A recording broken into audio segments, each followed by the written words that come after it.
Okay, now we will discuss about architecture of 8086.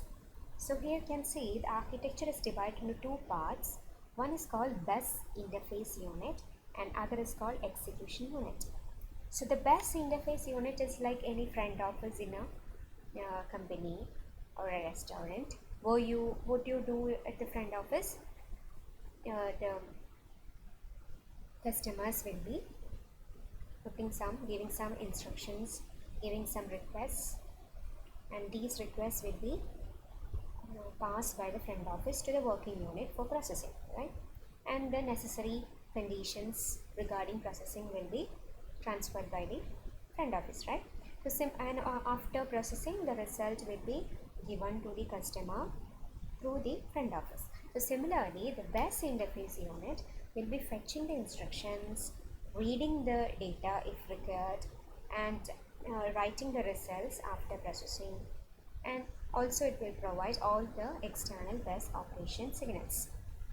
So what would be the execution unit doing? Yeah, so from the name itself it is evident. It will be carrying out the execution or the process or processing of instructions. So it will execute instructions that have already been fetched by BIU, and the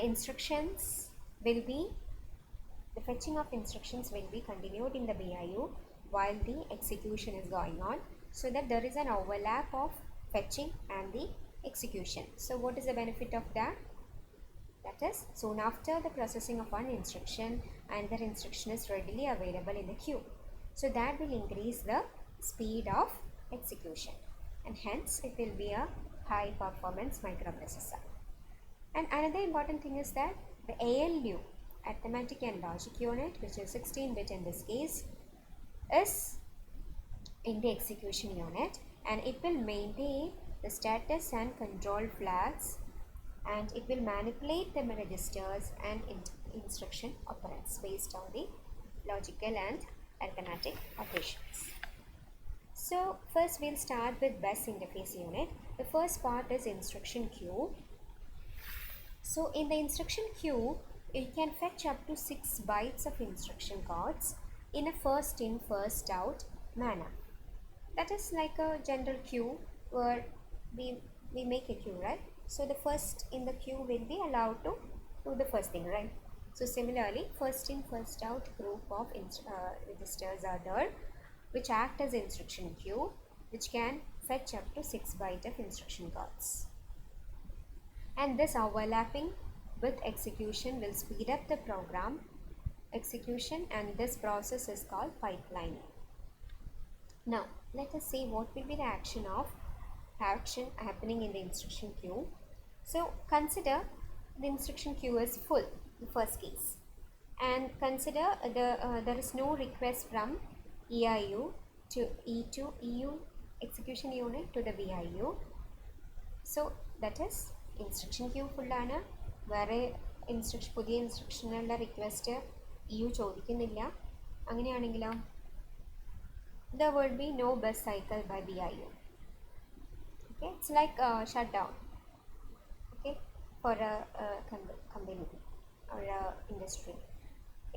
And consider the front office is open, that is instruction queue is full, it is not full, and EU doesn't request, that is working unit ചെയ്തു തുടങ്ങിയിട്ടില്ല, there is no request to BIU. Then what will the front office will be doing? The BIU will be prefetching the instructions until it becomes full, right? And don't try to write it as front office, it is just an analogy so that you can think about what is the action going on with the real life.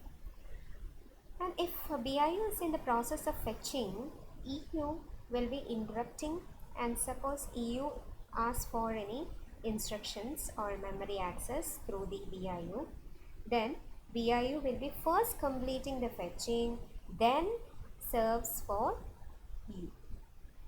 Okay, and in between the processing or the processing, if it encounters a jump loop, that is ഒരു loop ഒരു process നടന്നുകൊണ്ടിരിക്കുന്ന ഒരു condition അനുസരിച്ചിട്ട് it may have to go to some other location. normal processing runner. That is what you mean by jump or subroutine. So whenever a jump or subroutine is encountered, BIU will be resetting the queue completely. It will be resetting the queue and begin refilling after passing the new instruction to the execution unit. So let us continue with the discussion on bus interface unit. The second part is dedicated adder. So why do you require an adder? Because the data bus is only 16 bits and we need to build up a 20-bit address which can address up to 1 megabytes, right? So for that there should be a adder which can add the 16-bit data bus and convert that into a 20-bit address. And the third part is bus control logic. From the name itself, it will be controlling the and sequencing the process, such as read, write signals for memory and input output will be generated by bus control logic. And next part is segment register. There are 4 segment registers which is denoted as CS, DS, SS, ES. All of these are 16-bit size. Okay.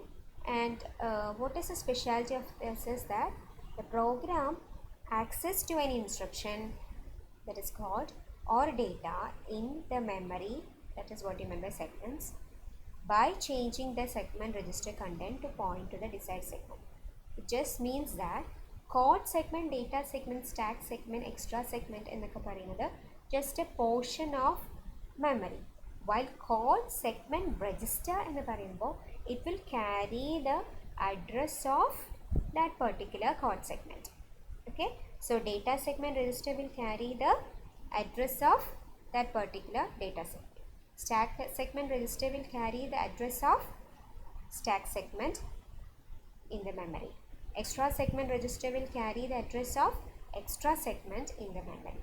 So you must be able to differentiate between what is segments and segment register. Segments are just portions in the memory. Memory is divided into segments, which is of size 64 kilobytes, and it could be continuous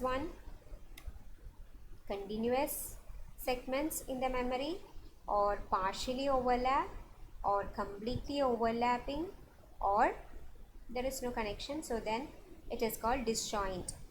Okay, and the segments will be pointed by one or more segment register. What does that mean? It just means that the address of the segment will be mentioned in the segment register. Address of the next segment to be taken for processing will be mentioned in the segment register. Okay, so be clear about it. Segment register carry the address while segments are portions in the memory. And another thing is that the codes should not be written within the end of the memory, 6 byte of end of memory. In all other places, all other portions of the memory, you can write the code. It should not be written at the end of the memory because it would make the CPU to hang. So this is what we have mentioned. The code segment register in the BIU will point to the first starting address of the code segment. Okay. Similarly, data segment register points to the first address in the data segment. Stack segment register points to the first address in the stack segment in memory. Extra segment register points to the any other data segment in the memory. So that is the difference, and the memory is given. And so 20-bit address of a byte is usually what we call it as physical address, but it is specified as a logical address. That is, the user do not know what is the logical address. That is, it will be saved as a starting address in the memory, and there will be an added one offset.